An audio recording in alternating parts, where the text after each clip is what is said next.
the lower half of his body again, and there was no doubt about it. Yes, Zeke, legs are a huge thing. They're a huge ordeal, and timing. Talk about he's only been to one practice on Thursday. This year, it is about getting into shape. And when you're point guard, Zeke can probably speak to this the best.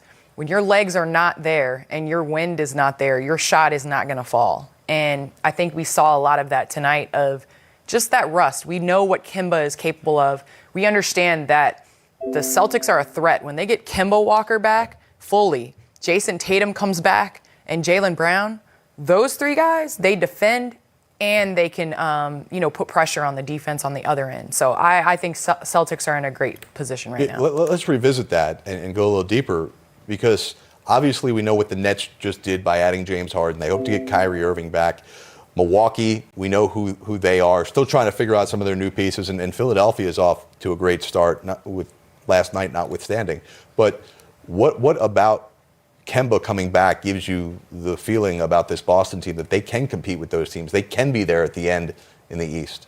Well, as talented of players as those three are, the Boston Celtics system that they play in, and their defense travels. Yeah.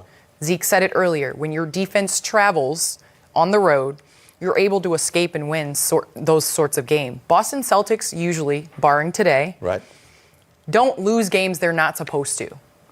And that's their reputation for years. They win when they're supposed to, and they take care of games. We've seen a Spurs organization that takes care of games that they're supposed to, and that's how they're always there in the end. I see them competing, but also having the upper hand on the defensive end.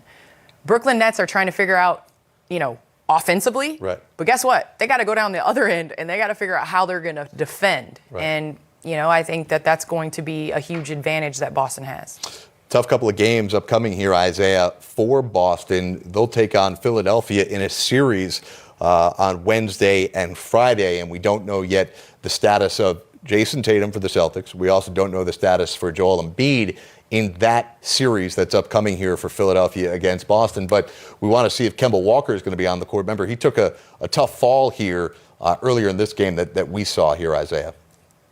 Yeah, he took a tough fall, and as Candace and I both know, when you've been out for a while and you come back and you start playing, you're just not in rhythm, and you're running to people that you never would run into before. Like, this play right here, him running into Noel in this situation. I guarantee you, if Kemba had been playing, the last 8 games, he would have stepped back. He would have sidestepped Noel like he wasn't even there and kept moving. But when you're coming back, it's kind of like you're in a pinball, and you're the ball sometimes just getting knocked around because you haven't figured out where everybody is going to be, and you find yourself running into people that you never would normally run into. I think the next game, Kemba will be okay. And from a timing standpoint, I do expect for him to shoot the ball better, and I expect the Celtics to play better. All right, again, we hope to hear from Brad Stevens after this game. Curious his thoughts on Kemba Walker's debut and the Celtics' just weird start that they got off to and never got back on the right tracks today. Also, throughout this postgame, we're going to update you on what Luka Doncic is doing. Continues to put on a show against your Bulls. Against my Bulls. We'll see that in a moment. But I do want to give the Knicks some love here because they are trying to build something. We talked in the pregame about their culture. Isiah, Julius Randle today, again, he just looks superb, and he's doing it in all facets of the game. Well, the one thing that the Knicks, I think, have figured out early in the season is how they go about winning. They can't play like the rest of the league plays in terms of fast-paced and run up and down and try to score 120 points. They have to control the tempo. They have to slow it down, get it in their best player's hand, and let him work. So a lot of teams are playing 7 seconds or less. You see the Knicks running down the shot clock, and they're playing their style of basketball. Defensively, they're guarding the three-point line, and they have figured out early, okay, how are we going to win basketball games? Not necessarily trying to replicate or duplicate the way the rest of the league is going about trying to win. And this is where you got to the young players a lot of credit for buying in to a defensive effort and ball control. Today, Julius Randle goes for 20 again. Knicks win it. Julius Randle not only had 20 points, 12 rebounds, 4 assists. Let's focus on the point guard play of the Knicks.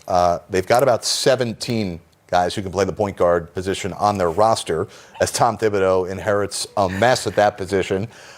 They're starting Elfrid Payton, who's had a really good last couple of weeks here, but the guy who's coming on strong, who Candace might have to be their starting point guard in the near future, is another one of their first-round picks, Emmanuel Quickley, who today, 17 points on 7 of 12 with 8 assists.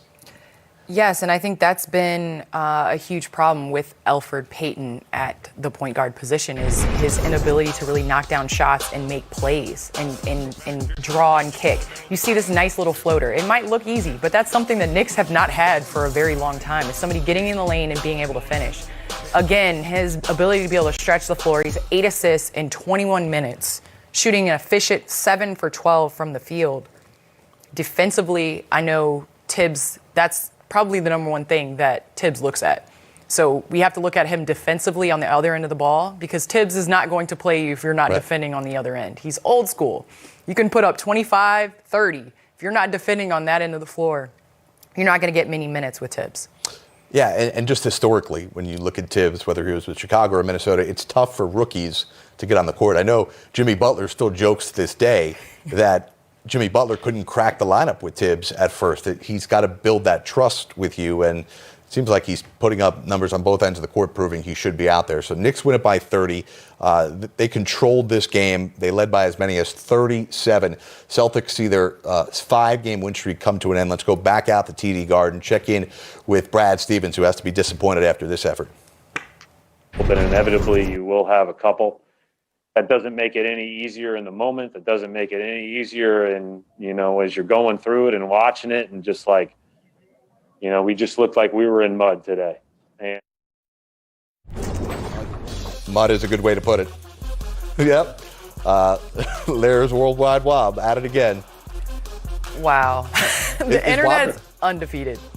It's undefeated. Can we admit that? Wonder if Wob's going to do an investigation on this defensive effort here. All right, we got to take a timeout. We'll come back. We'll get you Luka's dominant first quarter.